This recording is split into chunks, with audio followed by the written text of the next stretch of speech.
Picture, if you will, the bank of your own potential vast, waiting, silently accruing interest every time you choose belief over disbelief. Every soul here possesses an account in that bank, yet most walk about like borrowers instead of investors. They ask life for handouts instead of commanding returns on the capital already deposited within. My friend, before you can ever fund another dream, you must recognize the inexhaustible treasury inside your own chest. It is not pride that calls you to stock your storehouse, it is prudence. You do not apologize for storing grain before a famine. Why apologize for storing wisdom, skill, and resilience before the storms of tomorrow? Now, lean in close, every waking hour is currency. You are either spending or compounding it. When you scroll mindlessly through the opinions of strangers, you spend. When you internalize criticism from people who have not built what you are building, you spend.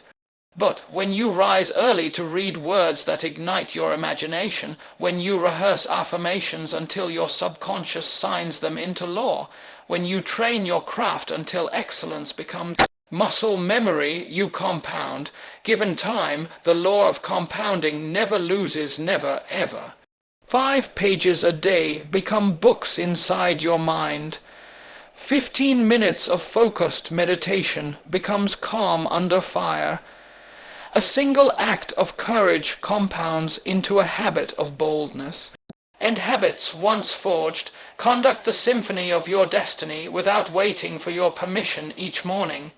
Consider the orchard planter. He digs furrows, drops seeds, waters, weeds, and waits. Neighbors might scoff at the emptiness of his field, but the planter sees what scoffers cannot, the invisible harvest that already exists in seed form. You, too, must cultivate inner orchards long before fruit appears. People may label your solitude antisocial, your study obsessional, your gym time vain. Let them talk. Their chatter cannot uproot what deliberate routine has already sown below the surface. One day the harvest bursts forth, and the same tongues now call you overnight success. Smile, bless them. They witnessed the blooming, not the blueprint. You must also guard the gate of your mind as a sentinel guards a fortress. Thoughts are either allies or saboteurs. An undisciplined thought life invites doubt to squat on property meant for faith. Make no mistake, you will become what you dwell upon most consistently. Choose, therefore, to dwell on images of the person you intend to be, healthy, competent, benevolent, unshakable. The brain, like fertile soil, cannot resist a dominant seed. Plant scarcity, reap scarcity. Plant abundance, reap abundance. This is not mysticism. It is mathematics of attention. Where focus goes, faculties flow. Yet investment is not only cerebral, it is corporeal. This body is the only vehicle licensed to carry your spirit through time. Treat it lightly, and purpose will sputter on the roadside. Feed it quality fuel nutrient, dense foods, invigorating movement, restorative rest. Hydrate as if creativity itself travels on rivers of water within you because it does. Energy is moral capital. Without it, even noble intentions default on their obligations. Let us not forget emotional wealth, the ability to regulate your internal climate regardless of external weather. Develop an immunity to offense by vaccinating yourself daily with gratitude. Keep a ledger of blessings, sight, breath, friendship, opportunity. Gratitude crowds out bitterness the way light evicts darkness from a room. When resentment knocks, gratitude answers the door and politely says, "No vacancy." Emotions harnessed become power tools. Emotions neglected become wrecking balls. As you invest, practice the principle of tithing to your own vision. Allocate at least 10% of every paycheck, every free hour, every new contact toward the dream that quickens your pulse.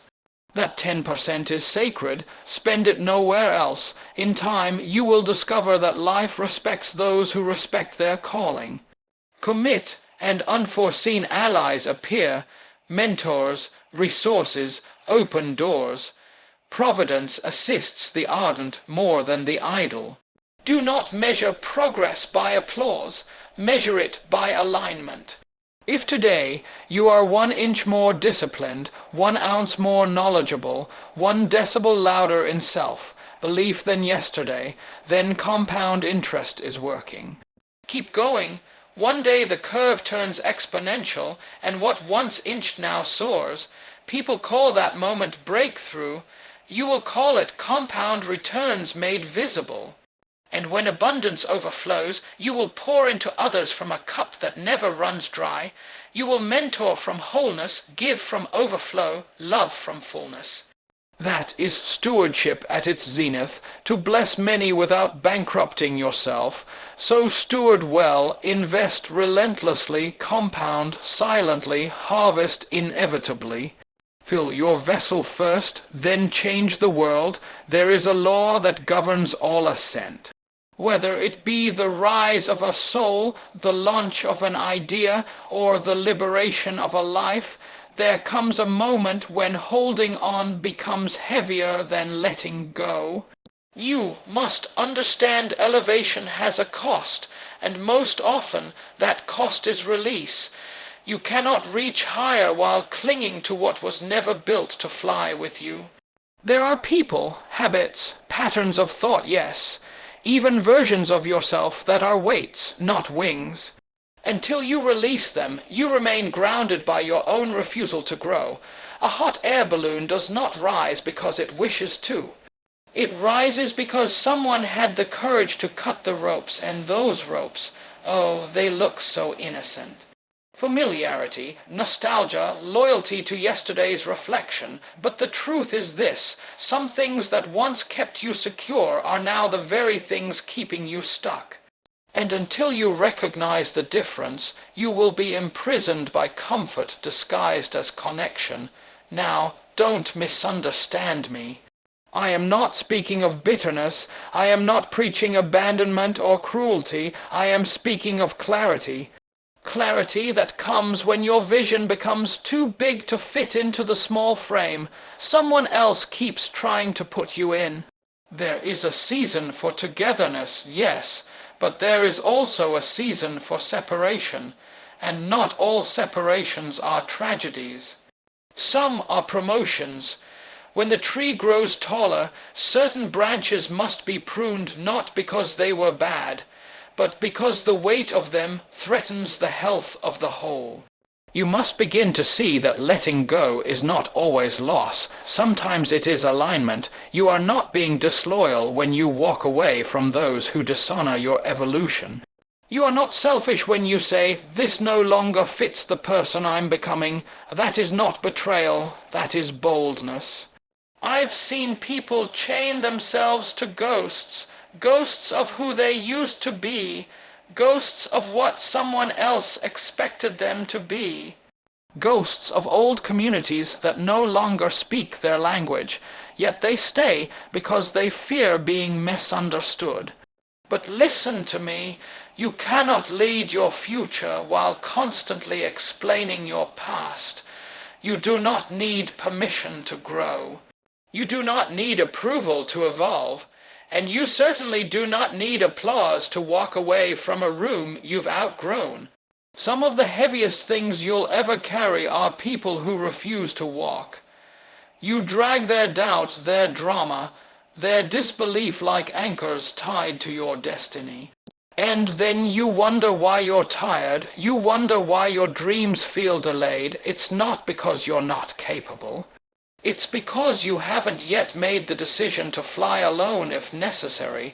The wind is waiting, but the ropes are yours to cut. And this is not only about relationships. This is about the thoughts that no longer serve you, the idea that you must prove yourself to those who underestimated you. The lie that says you're not enough until they agree, these are sandbags tied to your soul. They may have been placed there years ago by parents, teachers, critics, but they remain only because you have not removed them. Let them go. I've studied greatness in all its forms, and here's what I know. No one ever soared while trying to keep everyone comfortable. The moment you decide to pursue what's inside of you with reckless commitment, something will have to give. Maybe it's a toxic friendship. Maybe it's an old mindset. Maybe it's the voice in your head that sounds like someone you no longer listen to out loud. But whatever it is, if it's asking you to shrink in order to keep it, then it is not part of your elevation. There's a freedom that only the courageous know. It's the freedom that comes when you stop negotiating your future with the opinions of the past. It's the fire that lights up in your spirit when you realize, I don't need everyone to come with me. I just need to keep moving, and those who are meant to be there, they'll meet me at the top. So stop rehearsing the same farewell. Stop revisiting the exit door, walk through it with grace, with peace, with the resolve that says, I honor what we had, but I will not sacrifice where I'm going. Let them go. You were never meant to carry what cannot grow, so now the mirror is clear and the call is loud. This journey, this life, is not about chasing shadows or begging for seats at tables where your worth was never recognized. It's about standing tall in your truth, fueling your growth with intention, and shedding everything that cannot climb with you. Focus on yourself, not in arrogance, but in alignment. Let them go, not in bitterness, but in boldness. When you stop trying to fix what was only meant to teach you, you create space for what's truly yours. You are not here to stay stuck, blend in, or wait for permission. You are here to build, to rise, and to become. So take the next step. Pour into your own well, cut the weights and lift off, because your destiny isn't behind you. It's ahead, waiting for the version of you who finally chose freedom over familiarity.